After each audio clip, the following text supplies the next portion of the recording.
Van der ডুসেনের মারা বল লেগে ভেঙে গেল শাহিন শাহ আফ্রিদির কাঁধ। দক্ষিণ আফ্রিকার ব্যাটিং ইনিংসের 17তম ওভারের ঘটনা। বলে ছিলেন শাহিন শাহ আফ্রিদি আর ব্যাটে ছিলেন পটিয়া ব্যাটার ভ্যান্ডার ডুসেন।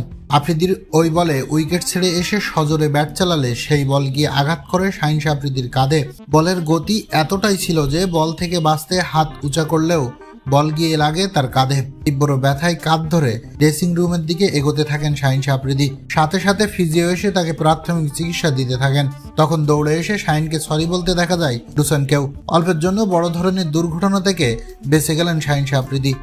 যদিও শাহিনের কাঁধের হাড় ভেঙেছে কিনা তা জানা যায়নি, কারণ ট্রিটমেন্ট নিয়ে ওভার শেষ করেন শাহিন শাহ আফ্রিদি। এদিন দ্বিতীয় ম্যাচেও পাকিস্তানকে 7 উইকেটে হারিয়ে 2-0 এগিয়ে গেল দক্ষিণ আফ্রিকা।